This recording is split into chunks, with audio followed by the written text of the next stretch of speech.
मित्रों नमस्कार। भारत माता की जय, वंदे मातरम, जय श्री राम। मित्रों मैं दिलीप पांडे, स्वागत है आपका मेरे YouTube चैनल में। मित्रों मैं एक बड़ी घटना है इसलिए मैं आज आपके सामने उपस्थित हुआ हूँ 2-3 दिन बाद। और मैं समझता हूँ कि एक हफ्ते के अंदर देखा जाए तो ये सबसे बड़ी घटना है, सबसे बड़ी खबर है और भारत की राजनीति की एक बहुत बड़ी कहते हैं कि विडंबना है, जिसके बारे में आज मैं आपसे चर्चा करना चाहता हूं। मित्रों आप जानते हैं अखिलेश यादव की पत्नी जिनका नाम डिंपल यादव है, और डिंपल यादव को लेकर के न्यूज़ चैनल की एक डिबेट में मौलाना रशीदी ने, एक मौलाना रशीदी हैं, बड़ी बड़ी दाढ़ी रखते हैं और उनकी जो दाढ़ी है वो मैं समझता हूँ कि वो जितने भी मौलाना आते हैं टीवी न्यूज़ चैनल्स पर, वैसी दाढ़ी किसी की नहीं है, एकदम बेजोड़ दाढ़ी है। और वो दाढ़ी कहीं ना कहीं, उस दाढ़ी को देख करके मुझे लगता है कि इसके जो फोर फादर्स यानी कि ये पुरखे जो रहे होंगे, एक तो पक्की बात कि बाहर से आए होंगे, यहाँ की नस्ल नहीं है।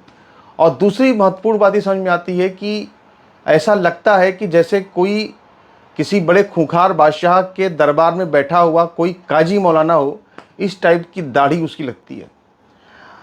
दरअसल क्या था कि पहले तो वो अत्यंत ही ज़्यादा हिंदू विरोध करता था, टीवी न्यूज़ चैनल पे आकर के बीजेपी का विरोध करता था, हिंदू देवी देवताओं को भी सरेआम कुछ ना कुछ बोल दिया करता था, और ऐसे लोगों पर कोई कार्रवाई भी नहीं होती, आप जानते हैं। लेकिन इस बार उसने क्या कर दिया, उसने डिंपल यादव के खिलाफ बड़ी अभद्र टिप्पणी कर दी। और ये अभद्र टिप्पणी इस तरह की है कि अगर मैं उसको अपने मुंह से कहूं तो भी मुझे अच्छा नहीं लगेगा, लेकिन दर्शकों को जानकारी हो इसलिए मुझे कहना तो पड़ेगा। घटना क्या है मैं आपको बताऊंगा, पूरी घटना बताऊंगा आपको मैं। लेकिन जो पूरा घटनाक्रम हुआ है उससे एक सोच, जो एक इस्लामी हमलावरों की सोच थी, जो जिहादियों की एक सोच थी, जो आपको गाजा में नजर आती है कि दुश्मन की औरत जो है वो क्या है, वो एक वॉर मेडल है, एक वॉर बूटी है। यानी उस पर कब्जा कर लो, उसको दासी बना लो, उसके साथ गलत काम करो, उसके साथ अत्याचार करो, उसके पति को मार दो। यानी इनकी जो जिहाद की मानसिकता है, जो कि अरब से चली हुई मानसिकता है, जो कि औरत को एक युद्ध में किसी पुरस्कार की तरह समझती है, और उसमें उस औरत की कोई इच्छा नहीं होती है, उसके पति की हत्या करके उसके ऊपर कब्जा जमा लेना, अनैतिक कार्य करना, ये सब जो है वो जिहाद में स्वीकार्य है।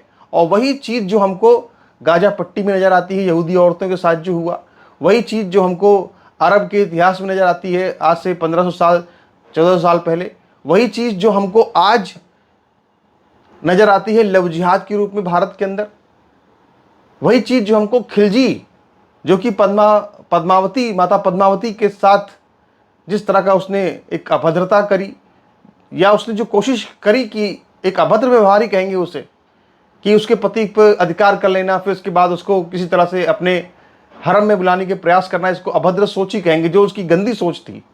वो भी इसी बात का प्रतिरूप है कि औरत जो है वो उनके लिए एक किसी युद्ध के पुरस्कार की तरह से है कि उसके पति को मार के और उसके साथ गलत करो। ये इनकी जो जिहादी सोच है वो आपको हर जगह आज भी नजर आती है। लव जिहाद भी ऐसी ही एक सोच का परिणाम है। और ये जो सोच है, ये सोच भारत के लोकतंत्र में वोट बैंक के माध्यम से अब खूब फल फूल रही है, और इस पर कोई कुछ भी बोलने को तैयार नहीं है। मैंने सदैव इस मुद्दे को उठाया है और इस पर अपनी बात बहुत ही बेबाकी से कही है, और आप सभी लोगों ने मेरा हमेशा इस पर बहुत समर्थन भी किया है। आज फिर मैं एक बार आपसे कुछ वैसी ही महत्वपूर्ण बातें कहना चाहता हूं इस संदर्भ में। सबसे पहले पूरी घटना बताता हूं कि घटना आखिर हुई क्या। घटना ये हुई कि एक समाजवादी पार्टी के सांसद हैं रामपुर के, और नए नए सांसद चुने गए हैं। दरअसल पार्लियामेंट में एक मस्जिद है, पार्लियामेंट के पास एक मस्जिद है, जो एक जहां पर कि अक्सर लोग नमाज पढ़ने के लिए जाते हैं, खासकर मुस्लिम सांसद जाते हैं। और उन्हीं रामपुर के मुस्लिम सांसद को अखिलेश यादव ने टिकट दे दिया रामपुर से। वो चुनाव जीत गए, आजम खान की हैसियत जीरो हो गई रामपुर के अंदर। और इसके बाद फिर उन्हीं के मस्जिद में, यानी जो सांसद हैं समाजवादी पार्टी के रामपुर से, जिनकी पार्लियामेंट के पास मस्जिद है और जो बड़ी हाई प्रोफाइल मस्जिद है, जहाँ पर कि बड़े बड़े लोग, मुसलमान लोग नमाज़ पढ़ने जाते हैं, ओवैसी वहाँ नमाज़ पढ़ने जाते हैं, उस मस्जिद के अंदर वो उसके इमाम भी हैं, सांसद भी हैं। तो इमाम साहब ने, जो कि सांसद भी हैं, उन्होंने अखिलेश यादव, उनकी समर्थकों या उनके परिवार के लोगों, उसमें धर्मेंद्र यादव मौजूद थे, उसमें डिम्पल यादव मौजूद थी, उनकी पत्नी थी, और इन सभी लोगों को, उसमें इकरा हसन भी थी जो कि सपा की सांसद हैं, इन सभी लोगों को ये कहा कि आप हमारी मस्जिद में आइए, एक तरह से निमंत्रण दे दिया। मस्जिद में सभी लोग आए, फोटो भी नज़र आ रही है जिसमें कि आप देख सकते हैं कि किस तरह से धर्मेंद्र यादव बैठे हैं, अखिलेश यादव बैठे हैं, डिम्पल यादव बैठी हैं, और इसके अलावा वहाँ पे इकरा हसन बैठी हुई हैं, सब आप देख रहे होंगे। इकरा हसन ने अपने सिर पर एक पल्लू रखा हुआ है, डिम्पल यादव ने अपने सिर पर कोई पल्लू नहीं रखा, और मैं डिम्पल यादव को इस बात के लिए बहुत ही ज़्यादा, मतलब उनको मैं उनकी प्रशंसा करता हूँ कि डिम्पल यादव जैसी थी वैसी गई। उन्होंने अपने कोई ऐसा बदलाव नहीं किया कि जिससे ये लगे कि वो तुष्टीकरण कर रही है। इस बार इस घटना के लिए मैं उनकी बहुत तारीफ करता हूँ, प्रशंसा करता हूँ। उन्होंने अपने सर पर कोई पल्लू नहीं रखा हुआ था, सर ढकते हैं जैसे, उस तरह उन्होंने अपना सर नहीं ढका था डिम्पल यादव ने। अब इसको लेकर के एक विवाद शुरू हो गया कि एक तो मस्जिद में औरतें कहाँ से पहुँच गई, भाई मुल्ला मौलाना को तो ये चीज़ बड़ी ख़राब लगती है, और दूसरा ये कि आखिर वो पहुँच भी गई अगर मुल्ला औरतें, तो उन्होंने फिर अपना सर क्यों नहीं ढका। एक तो पहले काफिर महिला पहुँच गई, फिर उसने अपना सर भी नहीं ढका। यहाँ तक तो चलो फिर भी ठीक समझ में आता है, लेकिन जो रशीदी है, इसने किस तरह की टिप्पणी करी, ये मैं आपको सुना नहीं सकता। अगर सुनाऊंगा तो यूट्यूब पे बड़ा लफड़ा चलता है, और एएनआई वाला विवाद देखा आपने अभी, क्या विवाद हुआ। किसी चैनल की अब मैं बाइट चलाता नहीं, लेकिन क्या कहा बता दे रहा हूँ। रिपब्लिक टीवी नाम के एक न्यूज़ चैनल पर मौलाना रशीदी ने यह कहा कि देख डिम्पल यादव नंगी बैठी है, ऐसे बोला। और जैसे ये बात उन्होंने कही, वहाँ पे सभी जो पैनलिस्ट थे, सब ने इस पर इतराज़ जताया, सब ने वहाँ पे इनका, रशीदी का विरोध किया कि आप ऐसे कैसे बोल सकते हैं। लेकिन ये इतना बयान अब वायरल हो चुका है सोशल मीडिया के ऊपर कि अब जो है बहुत बड़ी थुथु हो रही है पूरे समाजवादी विचारधारा के लोगों की, खासकर उन सभी बड़े बड़े रणबांकुरों की जो नारायणी सेना, यादव सेना, यदुवंश सेना, पता नहीं कौन कौन सी सेनाएं बना बना करके जो है वो घूम रहे हैं पूरे यूपी के अंदर, तमाम देश के अंदर। लेकिन उनकी जो कुलवधू हैं, जो डिम्पल यादव हैं, उनका इस तरह से उनको अपमानित किया गया, और इस तरह से एक रशीदी ने इस तरह की गंदी टिप्पणी करी। इसके बाद भी सारे नारायणी सेना के, यदुवंश सेना के, यादव सेना के जितने बड़े बड़े सेनापति हैं, सब ने अपने हथियार रख दिए हैं। कोई अपने हथियार जो है वो उठाना नहीं चाहता, कोई जबान से कुछ बोलना नहीं चाहता, क्योंकि सबको वोट बैंक का डर है। ये वोट बैंक का डर, मुस्लिम वोट बैंक का डर, इस वोट बैंक के डर ने आज पूरी नारायणी सेना के बड़े बड़े सेनापतियों की जबान, उनके होंठ पूरी तरह से सिल दिए हैं। चाहे उनकी कुलवधू के ऊपर ही इस तरह का कोई गंदी बात कर दे, इसके बाद भी उनकी हिम्मत नहीं हो रही है वोट बैंक के डर से, वोट बैंक की गुलाम पार्टी, कि वो एक शब्द, एक टिप्पणी भी कर सके रशीदी के ऊपर, उनकी इतनी हिम्मत नहीं हो रही है। मित्रों, मैं यहां आपसे एक और बहुत ही महत्वपूर्ण बात यह भी कहना चाहूंगा कि एक पूरी हिस्ट्री रही है। अगर आप उसको देखें तो समाजवादी पार्टी के अंदर मौजूद जो भी सारे के सारे मुसलमान क्या कहते हैं कि विधर्मी नेता रहे हैं, उन्होंने टीवी न्यूज़ चैनल पे आके हमेशा हिंदू औरतों पर गंदी घटिया टिप्पणियां की। मैं नाम नहीं लेना चाहूँगा, और मैं नाम याद रखना भी नहीं चाहता हूँ।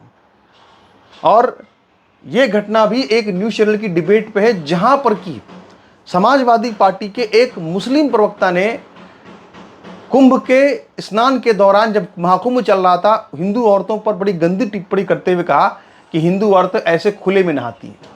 मैंने उस पर भी एक वीडियो बनाया था, और मैंने उस वक्त इसके बाद डिम्पल यादव की भी तस्वीर दिखाई थी, जहां पर कि डिम्पल यादव, जब उनके ससुर मुलायम सिंह यादव का निधन हुआ, इसके बाद जब अस्थि विसर्जन किया गया, तो डिम्पल यादव वहाँ मौजूद थी और उन्होंने गंगा में स्नान भी किया था, और वो वीडियो भी लोगों ने देखा होगा। तो मैंने यही पूछा उस मुस्लिम प्रवक्ता से, मैं तो नहीं किसी न्यूज़ डिबेट में था, लेकिन मैंने अपने वीडियो के माध्यम से यही पूछा कि भाई आप ये बताइए कि आपकी पार्टी की प्रमुख जो है अखिलेश यादव, उनकी पत्नी भी तो गंगा में ही स्नान कर रही हैं, खुले में स्नान कर रही हैं, तो क्या उन पर आप इस तरह की अभद्र टिप्पणी कर सकते हो क्या? लेकिन मैंने ये भी कहा, अखिलेश यादव एंड कंपनी से कि भैया इस प्रवक्ता पर कार्रवाई करो, मगर उस पर कोई कार्रवाई भी नहीं हुई। क्यों नहीं हुई? वोट बैंक के डर से नहीं हुई। होना चाहिए कार्रवाई, लेकिन नहीं होती, क्योंकि हिंदुओं के आप अपमान कीजिए हिंदू औरतों का, उस पर कोई कार्रवाई नहीं होगी। लेकिन आप देखिए कि सिर्फ यही घटना नहीं है, जातिवादी मानसिकता जो होती है, एक जातिवादी मानसिकता से पैदा हुई पार्टी जातिवादी सोच पर चलती है, और इसी सोच के तहत उसने लगातार जो राजपूत समाज है उनकी स्त्रियों को भी अपमानित करने वाली टिप्पणियां लगातार करते रहे। जो इनके रामजी लाल सुमन, इनके जो सांसद हैं, जो राणा सांगा का विवाद हुआ, और उसके बाद जिस तरह की टीवी न्यूज़ चैनल पे डिबेट हुई। मेरे कई मित्र हैं जो कि न्यूज़ चैनल में आज भी काम करते हैं, मैं तो इस्तीफा दे चुका हूं, लेकिन मेरे एक मित्र हैं और उन्होंने मुझसे बताया ये बात कि एक डिबेट हो रही थी न्यूज़ चैनल पे, और उस डिबेट में राजपूतों पर बहुत ही घटिया टिप्पणियां जो है वो लगातार जो समाजवादी पार्टी के सांसद के प्रवक्तागण हैं, खासकर जो विशेष जाति के हैं, जो उनकी पार्टी की जाति है, वो लगातार राजपूतों पर घटिया टिप्पणियां कर रहे थे, उनकी औरतों पर घटिया टिप्पणियां कर रहे थे। आप जानते हैं आज भी कैसे कैसे लोग बातें करते हैं। ये तो नहीं बताते कि कितनी राजपूतों के यहाँ पे कितने क्या कहते हैं कि मुगलों की औरतें दासियां बनकर रह रही थी, ये तो नहीं बताते कभी, वो इतिहास उसका भी है। लेकिन वो ये बता रहे थे कि नहीं साहब, ये तो ऐसा हो गया वैसा हो गया, एकाध कुछ शादी ब्याह के रिश्तों को ऐसा बताते हैं जैसे राजपूत मुसलमानों के रिश्तेदार हैं, इस तरह की बातें जो करते हैं, और वो घोर अपमानित कर रहे थे राजपूत स्त्रियों को। एक यादव प्रवक्ता थे, एक न्यूज़ चैनल पे डिबेट हो रही थी, उन्होंने मुझे सारी बात समझाई थी, जो डिबेट ऑर्गेनाइज करते हैं। तो मैंने उससे उस समय कहा कि आप कभी मुझे बुलाइए डिबेट में, तो मैं इन सारे समाजवादी पार्टी नेताओं को समझाता हूँ कि आखिर डिबेट होती कैसे है। मैंने उस समय उनसे यही कहा था कि डिम्पल यादव, वो आज भले ही यादव हैं, उनका विवाह हो चुका है, लेकिन वो तो क्षत्रिय ही है ना, वो तो एक ठाकुर की ही संतान है। तो आप किसी, ऐसा नहीं कि आप किसी क्या कहते हैं कि क्षत्रिय नारी का अपमान कर रहे हैं, आप डिम्पल यादव का भी अपमान कर रहे हैं। वो डिम्पल यादव आज हो गई हैं, पहले वो डिम्पल सिंह ही थी। तो मैं तो यही कहना चाहता हूं कि डिम्पल यादव का अपमान ना सिर्फ इनके मुस्लिम नेता करते हैं, इनकी सोच के लोग करते हैं, बल्कि अगर देखा जाए तो इनकी जो जातिवादी सोच है वो भी कहीं ना कहीं क्षत्रिय नारियों पर, क्षत्रिय स्त्रियों पर आरोप लगा करके, या उनको उन पे गलत लांछन लगा करके, या उनके साथ उनको एक गलत तरीके से उनकी छवि पेश करके, कहीं ना कहीं अपने ही कुलवधू, जो उनकी कुलवधू है डिम्पल यादव, जो कि पहले क्षत्रिय ही थी, उनका भी इस तरह से अपमान करते हैं, और इस पर कोई कार्रवाई नहीं होती। चाहे वो हिंदू चाहे मुसलमान, दोनों पे कार्रवाई होनी चाहिए, लेकिन इस पर कोई कार्रवाई नहीं होती। लेकिन यहां पर क्या हो रहा है, यहां पर एक अलग ही नजारा पेश देखने को मिल रहा है। रशीदी, ये मौलाना रशीदी जो है, ये कोई पहली घटना नहीं है जिस पर पूरी समाजवादी पार्टी खामोश है।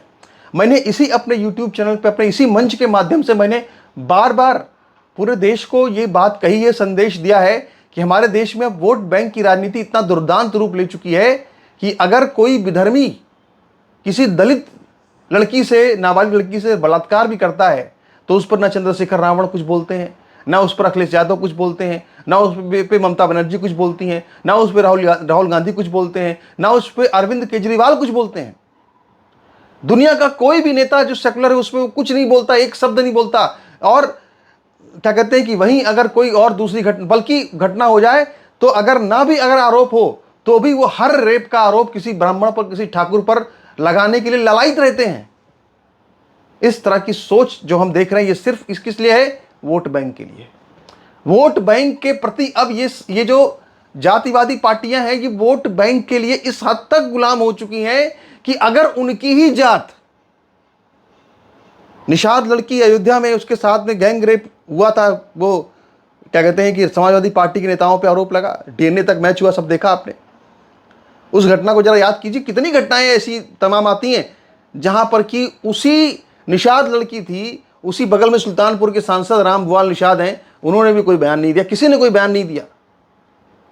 निषाद लड़की का जो है गैंग रेप विधर्मियों ने किया, और इसके बाद भी किसी का कोई बयान नहीं आया, कोई सब पीडीए सब फेल हो गया।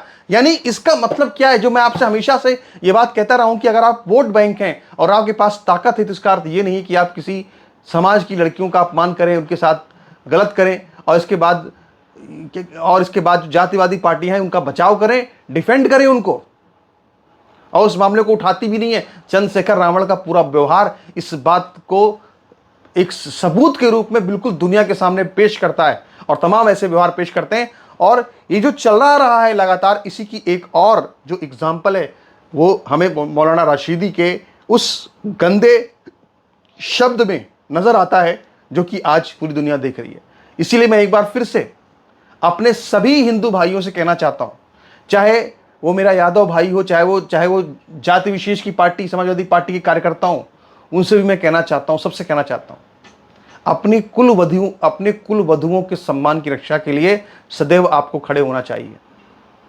और जो हमारा कर्तव्य है, जो समाज के और कर्तव्य हैं, वो आप लगातार देख रहे हैं। आज जितना आवाज़ इस चीज़ के लिए आज हिंदूवादी उठा रहे हैं, मौलाना रशीदी का जिस तरह से आप तीखा विरोध हिंदूवादी कर रहे हैं, जिनको आप कहते हो कि ये भगवावादी हैं, आरएसएस वाले हैं, जितना आज वो विरोध कर रहे हैं, उतना विरोध का स्वर आपकी तरफ से नहीं उठ रहा है, जो कि उठना चाहिए, लेकिन नहीं उठ रहा है। इसी अपनी एक संदेश के साथ मैं अपने इस वक्तव्य को आज विराम देता हूं। नमस्कार, धन्यवाद।